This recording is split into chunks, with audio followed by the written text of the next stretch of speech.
Yo, it's your homeboy Kiiro in the building. Welcome to episode 5 of my One Piece discussion series. In our last episode, we talked about Trebol, we talked about sugar, we talked about Donquixote chemistry, and this episode we're gonna continue on that note, and instead we're gonna talk about all the Donquixotes, all of them that I think are gonna be of relevance in Dressrosa. So I'm not gonna talk about Monet, I'm not gonna talk about Virgo, and I won't talk about Violet because right now she's pretty much like Rebecca. I don't need to see her doing much in terms of battle, so I won't really talk much about her. And some interesting things have happened since last episode. Chapter 735 came out, which amongst other stuff showcased McVice, or McVice, whatever his name is, in battle for the first time, and that was pretty important. In addition, I've had some pretty good discussions with two YouTubers, namely Shonmorley Homez and AnimeSuperdude, and their input as well as my personal research made this video possible, so shout out to them. And let's start. Now this I see this as a long video. This is going to be a long video, so expect bloopers, and I apologize in advance. I'm going to do this all in one take, and let's do this. Now we're going to do this in order of squad and rank according to this picture that I've taken from chapter 732. And once again, we'll ignore certain characters, but let's just kick it off. First off, we have the special ops squad. We have Baby 5, we have Buffalo, they have the arms fruit and the spin fruit, respectively, in that order, Baby 5 and Buffalo. And next we have Gladius and Pica. Now Gladius, and yeah, well, let me get ahead of myself. Let's start from the beginning. Now Baby 5 and Buffalo's powers were revealed during Punk Hazard, and they also combined their powers to have a more powerful attack, and this is the synergy we've been talking about, and I expect to see more of it. Now, based on Baby 5 and Buffalo's powers, I got this whole World War vibe, the sort of like an attack plane. That's like the combination they had. Buffalo was the plane and Baby 5 was like the guns on the plane and the missiles and all that. So I got this whole war vibe, and I looked out for anything related to war or weaponry when I was researching Gladius and Pika. Now, why am I looking for a connection? There doesn't have to be a connection. Now stop whining and listen. If you look at things without connections, then there's really we haven't gotten much info on all these characters, and so if I go the route without looking at connections, you're gonna have a lot of inconsistencies, and there's gonna be too many loopholes and too many options. So I've gone with the route that Oda wanted, a connection or a theme. That's the route I've gone with, and that's why I've decided to research Gladius and Pika, looking out for connections between them and their possible powers and their powers to Buffalo and Baby 5. Obviously, if I saw a power that didn't have a connection, I wouldn't rule it out, but in this case, it worked out in my favor, so I'm glad I went that route. And enough of that side note, let's start. Gladius is the name of the Roman swords used by gladiators, and in chapter 723, his hair sharpens and his hair tears out of his top hat. Now, after saying that and doing my research, I have therefore concluded that he has the sword fruit. It's basically a superior version of Das Bones, aka Mr. One Fruit, and by superior, think of Akainu being superior to Ace while having a very similar fruit. Next, we have, whenever I say superior, just think of that. Whenever I say superior, I mean superior in ways that Akainu was superior to Ace in terms of devil fruit power. So whenever I say superior, think of that. Next, we have Pika. Now, Pika is found in front of a number of Japanese words, usually meaning bright, glittering, twinkling, flashy, and that's why Kizaru has the Pika Pika no Mi, and that's why Pikachu is called Pikachu. And Pika is also found in front of a specific Japanese word called Pikadoru, and this means Picador. Now, I didn't know what a Picador was, so I dismissed this at first, but I had to go back and I did some research. And so what's a Picador? Now, a Picador is one of the pair of horsemen in a Spanish bullfight that jabs the bull with the lance. Now, this is the most important thing, lance. And let's revisit this definition. Horsemen in a Spanish bullfight. Now, we know Dressrosa is all about Spain and Italy, Spain and the Colosseum. Yeah, pretty much Spain with the Colosseum thrown in. So those two connections are really important, and that's another reason why I believe in the Gladius thing, because Roman swords and the Colosseum, that's a very strong connection. Now we have Picador with the whole Spanish thing and Spanish bullfights and the lance. And the lance, what's the lance like? A lance is like a spear, and a spear is like a spade. Now, a spear isn't like a spade in the definition sense, but the spade on that you see on cards, the spade suit, suit of cards is shaped like a spear. So we have seen sort of spades / spears, on Pika's shoulders and stuff. So I strongly think he has this lance ability or spear ability, and It's basically gonna be a superior version of Miss Doublefingers, who had the thorn fruit from Alabasta. And we've seen him, and we've seen the shoulders and the really broad, similar to Kuma and Frankie. So he might be a cyborg, just look out for that. But apart from that, he looks like a gladiator with something spiky, probably most likely relating to his powers. So let's that's basically what I got from it. Next, we have the hand-to-hand squad and their abilities. Now we start with Dallinger. Now we've seen him cross-dressing and stuff, and we saw him use kicks, so I'm assuming he has Okama Kempo.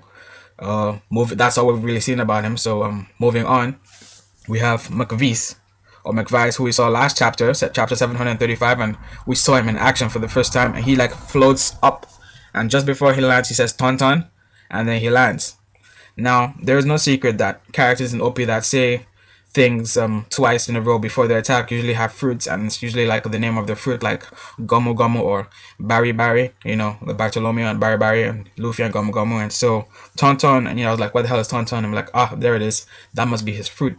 Now what's Ton in Japanese? Ton in Japanese is ton. That's T-O-N, that's ton in Japanese, is T-O-N-N-E in English, which is 1000 kg. Now in Alabasta we had Miss Valentine, who had the Kilo fruit, which let her control weight. So McVice, what I think he has is a superior version of her fruit. And is it 1000 times as powerful? Hopefully not, because that's going to be ridiculous, but you never know. But yeah, he basically has a more superior version of her powers. And his clothes, including the object of his back, reminded me of Sentomaru. And you add to the fact that he's in the hand-to-hand squad, I think he might be a sumo wrestler. Now Senior Pink confirmed his Sui fruit, and I think Sui is derived from swim, the English word swim, not the Japanese word sui, which is like water, related to water. And we've seen him suplex Frankie, and being in the hand-to-hand squad, he might be a wrestler, or that might just be a random move. So he might be a wrestler with the swims and fruit. Now I've spoken about squad chemistry, just like Trebol and Senior Pink. Just like Trebol, Senior Pink might trap his opponents in place and let McVice, finish them off with his powers. And we don't know much about Lao G yet, except that he's the second strongest in the hand-to-hand squad by the looks of things, and he's always angry, and he's like the oldest person, I think. And the only connection I could find with his name via research was Laos. Lao G, Laos. Now Laos is a place near Thailand, and in terms of powers, you can't really get anything from Thailand, but in terms of martial arts, Thailand is famous for kickboxing, Muay Thai. So being in the hand-to-hand squad, his fighting style might be Muay Thai. Now we have the big boy Diamante. Now Diamante has long legs, so automatically my assumption of his fighting style is he might use the long leg fighting style. And Shonmorley Homez pointed out that he has similar face paint to Pell, so he might have a bird zone fruit, and that's completely possible. And he might also have a mythical bird zone fruit, which would like be a bit more fair, if you're fighting freaking burgers. So that might be a bit more fair for him if he has a mythical fruit instead of just a regular zone fruit. But we'll see. In terms of fruit, there isn't much you can guess. But we'll get to that. So for the Dressrosa finals, they changed the arena a bit to assist his fighting style, most likely. And this sort of backs up that bird zone theory that Shonmorley Homez had. And I couldn't really think of anything concerning diamonds or Diamante. Well, I couldn't really find anything. I'm sure he doesn't have the diamond fruit, because Diamond Jozo has that, and he's most likely not dead. So I'm guessing the connection between his name and his powers is that diamond is the toughest material known to man. So Diamante might have the strongest defensive haki in the Donquixote family. So that's something to think about. He might have that. My second assumption is he simply has a very strong defensive power, maybe a stronger Bari thing, whatever. You never know, whatever. But yeah, haki, defensive power, and bird zone. Those are the three things we have going for Diamante. And moving on to the next squad, we already covered Sugar and Trebol in my last video, so thank God we now have to talk about them again. So we'll just move on to Jorah. Now we first see her power in chapter 714, and she turns you and your weapons into art, making you useless in combat. And she has a second attack called Dying Art, where she turns you into a painting and you permanently become a painting. If she doesn't stop the process in 10 minutes, you're going to be like a painting for life and you'll be dead. So yeah, that's a pretty scary attack, and it's very similar to Mr. Three's giant candle set thing that he tried to do, where he tried to turn the straw hats into wax figures. Now, AnimeSuperdude has pointed out time and time again that Dressrosa is very similar to Alabasta, and it is in several ways. So I completely agree on that note, and I assume that the next arc will be similar to Skypiea in some way. And well, we'll see when we get there. But I'm gonna keep that in the back of my head. These similarities, because we've already seen the how the fodder go in a specific order, and so also the sagas might have strong similarities. Like maybe Fishman Island are supposed to have certain similarities to Arlong Park or something. I'm not sure. I didn't see much similarities, but then again, I didn't pay too much attention to that arc as much as I have to Dressrosa. It wasn't as good. But let's continue. We're getting offhand. I apologize for that. Now we've done like all the squads, all the members, and the only thing left is the big man himself, Donquixote Doflamingo. Boom. First off, we'll start with stuff that might simply be like his physical strength or physical agility and all that stuff. And okay, let's start off with those stuff. Now, notable feats that he may or may not have done without any powers include taking a missile point blank from Baby 5. And he continues the conversation as if nothing happened. It's almost like he forgot that he got shot in the face in the missile. And jumping over oars. This could be string assisted, or he could simply be agile, like Zoro and Sanji. And he escaped the Eye of Crocodile's tornado attack completely unharmed. And he's pretty fast, so that's what it shows. Even if he uses powers, he's still pretty fast, to escape the tornado without any harm and all that kind of stuff. Okay, now we have his haki. We've seen that he has Conqueror's Haki, whatever it's called, Conqueror's Haki, Haoshoku Haki, or whatever it's called. He has Conqueror's Haki, as shown in Punk Hazard. He has Offensive Armament Haki, as he is able to slash Smoker, as well as slice and dice meteors in Dressrosa.